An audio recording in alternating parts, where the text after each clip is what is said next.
Alors, très heureuse d'être avec vous, Jean-Luc Brossard. Vous êtes vice-président de Stellantis, le président du CCFA, le Comité des constructeurs français d'automobiles, et puis le coprésident de la commission numérique innovation du MEDEF. J'imagine que vous êtes très satisfait de l'ambiance générale sur cet événement cette année. Tout à fait. Donc, Il y a beaucoup de monde. un événement avec un taux de remplissage et un taux de présence très important, une diversité des acteurs, une diversité des discours et des discours liés à l'innovation. On a beaucoup un masterclass sur l'intelligence artificielle aujourd'hui, par exemple, qui était très intéressante. Donc il y a énormément de choses, beaucoup d'innovants et beaucoup d'entrepreneurs qui sont prêts à se lancer justement pour avoir plus de compétitivité, pour avoir un monde nouveau qui soit un peu plus attrayant, parce qu'on a plutôt des positions actuelles où on est plutôt dans du pessimisme latent, entre guillemets, et il faut se donner une vision, se donner l'avenir, en fait, une vision d'avenir qui soit suffisamment attrayante et suffisamment bonne pour toutes nos entreprises. Oui, c'est ça qu'on aime bien aussi dans l'innovation, c'est que ça ouvre des perspectives. Alors, puisque vous êtes un spécialiste de l'automobile, comment vous voyez les choses pour la mobilité demain, l'automobile et l'innovation? Qu'est-ce que ça peut donner? Parce qu'on parle beaucoup voilà, de la fin, d'un changement de paradigme. Vous voyez ça comment? Alors, oui et non. C'est vrai qu'on ne parle plus d'automobile seul, on parle d'automobile et mobilité, mais néanmoins la mobilité individuelle reste quelque chose d'important pour l'ensemble des clients que nous sommes, parce que c'est quelque chose qui nous donne une certaine liberté de mouvement, une certaine capacité en fait d'aller où on veut, quand on veut, comme on veut, et donc c'est important. Alors par contre, l'automobile a subi la plus grande transition et transformation qu'elle n'a subi depuis plus de 30 ans.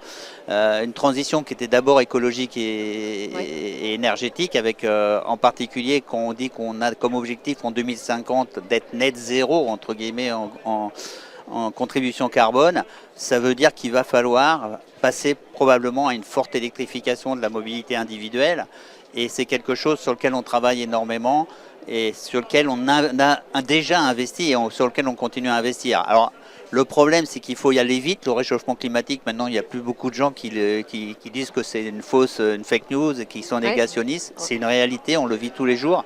Et donc, il faut réellement diminuer notre production de gaz à effet de serre. Mais est-ce que ça veut dire qu'on encourage quand même à adopter des nouvelles technologies comme l'intelligence artificielle dans ce secteur? Oui, bien sûr. Vous engagez les industriels à adopter l'IA? L'IA, c'est fondamental sous deux axes. Un, c'est fondamental en termes de compétitivité. Ça peut permettre, en fait, dans des marchés qui ne sont pas saturés, à gagner des parts de marché parce qu'on est plus efficient. Et le deuxième intérêt, sur des marchés saturés, même si on ne gagnera pas plus de parts de marché, ça permet de simplifier des tâches et d'aller beaucoup plus vite sur des tâches simples et de concentrer son énergie sur de la décision et pas sur de la captation. Donc en fait, l'intelligence artificielle, elle est utile dans le monde de l'automobile, elle est utile dans tous les secteurs. Ça peut être dans les secteurs de production, ça peut être dans les secteurs de conception. On voit que quand on dessine une nouvelle voiture, comme un nouvel avion, on a besoin de conception assistée par ordinateur. Et cette conception assistée, maintenant, avec l'IA, devient fondamentale. On a accès à des pièces, à des dessins, à Donc ça fait partie des messages, j'imagine, de ce que vous essayez d'évangéliser. Ça fait partie des messages. Sur la REF. Et sur la REF, ce qui est important, c'est que les entrepreneurs, en fait, aient vraiment envie de se lancer dans l'intelligence artificielle. Si on regarde le taux d'acceptabilité, entre guillemets, aujourd'hui en France, il est quand même plus faible que dans d'autres pays.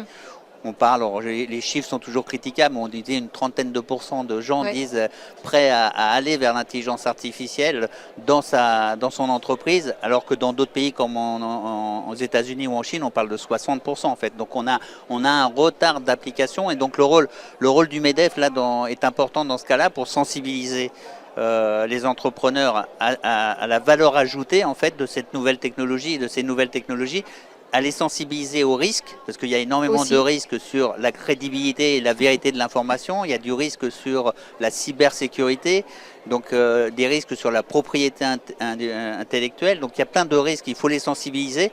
Donc on a lancé des formations, avec l'Institut Polytechnique de Paris et des choses comme ça, pour former les managers en fait, parce que malheureusement, souvent, il y a deux classes de managers. Il y a des managers qui sont entrepreneurs très jeunes, qui font des startups et autres, et puis il y a des managers Vous les éveillez au risque, mais aussi pour les engager à une adoption responsable. Et puis on fait parler d'autres entreprises, parce qu'il y a des expériences positives, et que les expériences positives profitent aux autres, entre guillemets.